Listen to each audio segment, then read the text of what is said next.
नमस्ते दोस्तों, आज हम बात करेंगे एक सेठ के साथ बनेली सत्य घटना पे। एक सेठ ने अपने छोटे भाई को 3 लाख रुपये व्यापार के लिए दिए। उसका व्यापार तो अच्छा जम गया, लेकिन उसने रुपये बड़े भाई को वापस नहीं लौटाए। अतः दोनों में झगड़ा यह इतना बढ़ गया कि एक दूसरे के यहाँ जाने आने भी बंद हो गया। सेठ जी हर समय सबके सामने अपने छोटे भाई की निंदा एवं आलोचना करने लगे। सेठ जी अच्छे साधक थे, लेकिन इस कारण उनकी साधना भी खड़खड़ाने लगी। भजन पूजन के समय भी उन्हें छोटे भाई का चिंतन होने लगा और तेओ मानसिक व्यथा का प्रभाव तन पर भी पड़ने लगा। बेचैनी बढ़ गई और कोई समाधान मिल नहीं पा रहा था। आखिर वे एक संत के पास गए और अपनी व्यथा सुनाई। संत ने कहा, बेटा तू चिंता मत कर, ईश्वर की कृपा से सब ठीक हो जाएगा। तुम कुछ फल एवं मिठाई लेकर छोटे भाई के यहाँ जाना और मिलते ही उससे केवल इतना कहना, अनुज सारी भूल मुझसे हुई है, मुझे क्षमा कर दो। सेठ जी ने कहा, महाराज मैंने ही उसकी मदद की है और क्षमा भी मैं ही मांगू। संत ने उत्तर दिया, परिवार में ऐसा कोई भी संघर्ष नहीं होना चाहिए और ऐसा संघर्ष नहीं हो सकता जिसमें दोनों पक्षों की गलती न हो। चाहे एक पक्ष भी भूल 1% हो, दूसरे पक्ष की 99% पर भूल दोनों तरफ से होगी। सेठ जी की समझ में कुछ नहीं आ रहा था तो कहा, महाराज मुझे क्या भूल हुई है?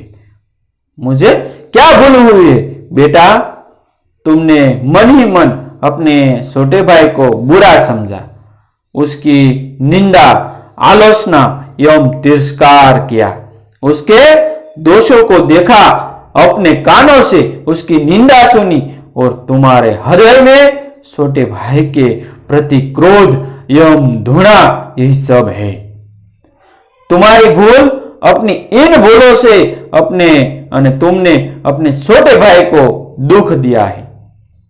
तुम्हारा दिया दुख ही कई गुना हो तुम्हारे पास लौटा है। जाओ अपनी भूलों को और भूले के लिए क्षमा मांगो, नहीं तो तुम न चैन से जी सकोगे न चैन से मर सकोगे। क्षमा मांगना बहुत बड़ी साधना है और तुम तो एक बहुत अच्छे साधक हो। सेठ की आंखें खुल गई। संत को प्रणाम करके छोटे भाई के घर पहुंचे। सब लोग भोजन की तैयारी में थे।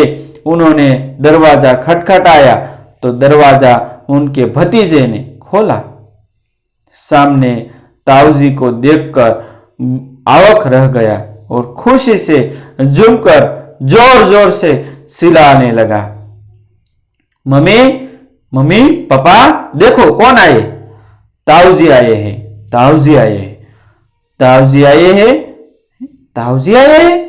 माता पिता ने दरवाजे की तरफ देखा, सोचा कहीं हम सपना में तो नहीं देख रहे हैं। छोटा भाई हर्ष से पुलकित हो उठा। आहा, 15 वर्ष के बाद आज बड़े भैया घर पर आए हैं। प्रेम से गले रूंघ गया। कुछ बोल न पाया। सेठ जी ने फल एवं मिठाई टेबल पर रखी और दोनों हाथ जोड़कर छोटे भाई को कहा, भाई सारी भूल मुझसे हुई है, मुझे क्षमा कर दो। सुनते ही हृदय का प्रेम अश्रु बन बहने लगा। छोटा भाई बड़े के शरणों में गिर गया और अपनी भूल के लिए रो रो कर क्षमा याचना करने लगा। बड़े भाई के प्रेमाश्रु छोटे भाई की पीठ पर और छोटे भाई के पश्चाताप एवं प्रेम मिश्रित आंसू बड़े भाई के शरणों में गिरने लगे। क्षमा एवं प्रेम का अथाह सागर फूट पड़ा। सब शांत सुख, सबकी आंखों से अविरल आंसुधारा बहने लगी। छोटा भाई उठकर गया और रुपये लाकर बड़े भाई के लिए सामने रख दिए।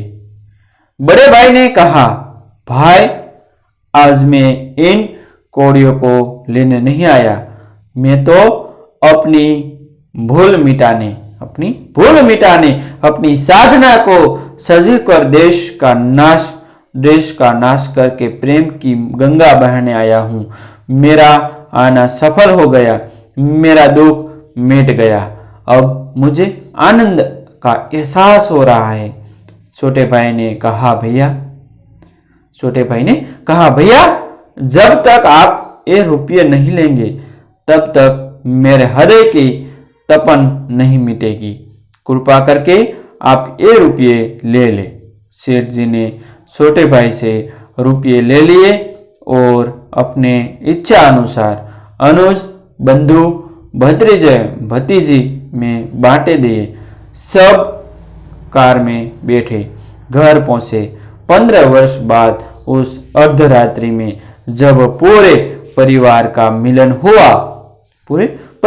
मिलन हुआ तो ऐसा लग रहा था कि मानो साक्षात प्रेम ही शरीर धारणा के लिए कि वहां पहुंच गया हो। सारा परिवार प्रेम के अथाह सागर में मस्त हो रहा था।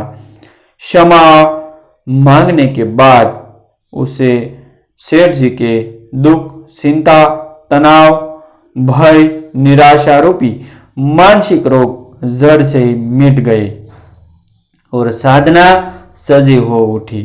और ऐसे न्यू जीवन उपयोगी वीडियो देखने के लिए हमारा चैनल आप सब्सक्राइब कर लीजिए। जो आपको जीवन में कुछ नया करने के लिए हमारा चैनल आपको अवश्य प्रेरित करता रहेगा। थैंक यू दोस्तों, मिलते हैं एक न्यू वीडियो के साथ, एक न्यू स्टोरी के साथ। तब तक बनिए रहिए हमारे चैनल के साथ। थैंक यू दोस्तों, फिर कहता हूँ मिलसी एक नया वीडियो के साथ, अपनी स्टोरी साथ।